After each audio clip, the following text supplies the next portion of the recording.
Today, we're diving into one of the most incredible stories in human history. It's about a man who literally had everything you could ever want, and then chose to give it all up. This isn't just ancient history. It's a profound look at what it truly means to be happy. So think about this for a second. How does someone who has been protected from every single hardship in life, someone who has never even seen a sick person, end up becoming one of the wisest figures in history? That's the core question, right? It's a journey that starts not with struggle, but with absolute perfect comfort. So the story kicks off in a palace. But, this wasn't just any palace. You could almost think of it as a prison made of pure pleasure, a bubble carefully built to shield a young prince from the realities of the world. So you've got this guy, Siddhartha Gautama, born around 563 BCE in what's now Nepal. His dad was a king, and he was absolutely determined to keep his son from ever experiencing pain. I mean, we're talking about a life of unimaginable luxury. He had a wonderful wife, Yashodhara, a new son, Rahula, and a world where things like old age, sickness, and death were just completely hidden from him. It was a perfect life, sure, but it wasn't real. But you know how it is? A gilded cage is still a cage. And eventually, Siddhartha's curiosity about what was really going on outside the palace walls just became too much to contain. And this is where the bubble is about to burst. Big time. So for the very first time in his life, Siddhartha ventures outside. And what does he see? An old man, a sick person, and a dead body. Now, for you and me, that's just a part of life. But for someone who'd never even seen a wrinkle, this was world-shattering.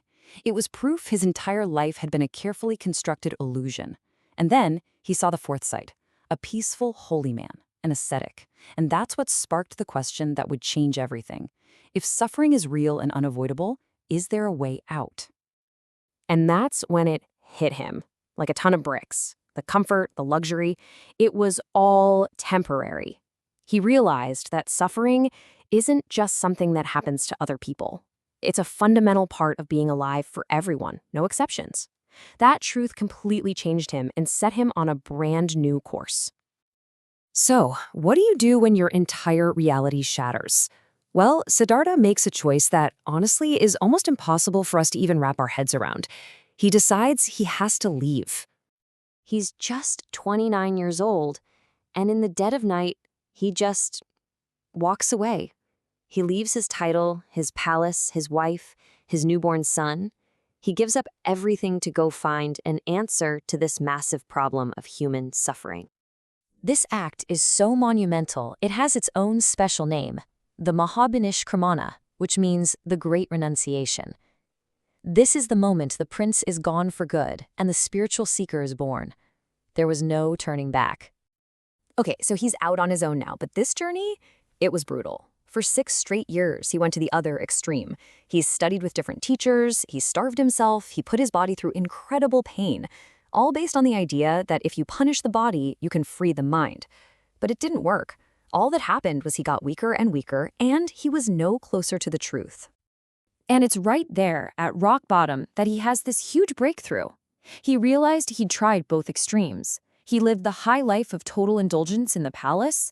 Then he tried the complete opposite, punishing his body with extreme denial. And guess what? Neither of them worked. The true path, he thought, must be somewhere in the middle. And that idea, that middle path, that was the key that would unlock everything. This is what sets the stage for the main event, really. The moment Siddhartha, the man, transforms into the Buddha.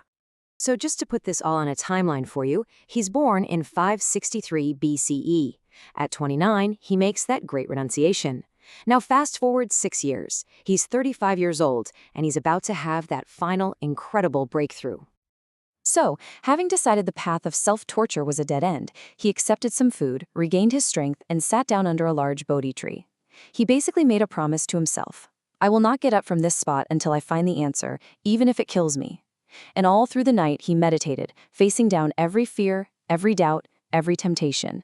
And then, just as the morning star appeared in the sky, it happened. He woke up. And from that moment on, he wasn't Siddhartha the prince anymore. He was the Buddha. And that title, it just means the awakened one. Now, it's super important to get this. He didn't become a god or divine being. He just woke up to the true nature of reality. So, what do you do once you've figured out the secret to ending all suffering? For the Buddha, the answer was obvious. You teach it. You share it with everyone. He traveled to a place called Sarnath to find his old friends, the 5 guys he used to practice asceticism with, and there he delivered his very first sermon.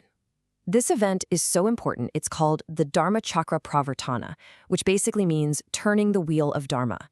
This was it, the beginning of a 45-year mission to teach others what he had discovered. And the core of his teaching, the absolute foundation, is something called the Four Noble Truths. And you can think of it just like a doctor's visit. First, the diagnosis. Life has suffering. It's unavoidable.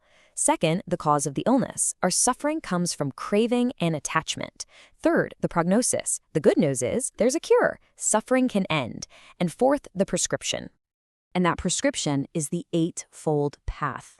Now, this isn't just some vague list of rules. It's a complete, practical guide to living. It covers everything from how you think and understand the world to how you act and speak, all the way to how you train your mind with things like mindfulness. It was the actual step-by-step roadmap out of suffering he'd been looking for all along.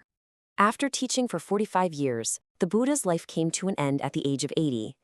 This is known as the Mahaparinirvana, the Great Final Nirvana. It's not seen as a sad death, but as his final release from the cycle of life and suffering. But of course, his story didn't end there. His message, this radical idea of finding balance, of practicing nonviolence and deep compassion for all living things, it just exploded. It resonated across centuries and continents and continues to inspire millions of people all over the world today.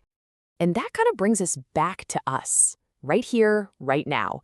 In our world, a world that is always pulling us towards extremes, either telling us to chase more and more stuff or to punish ourselves with guilt, what can we learn from this 2,500-year-old idea?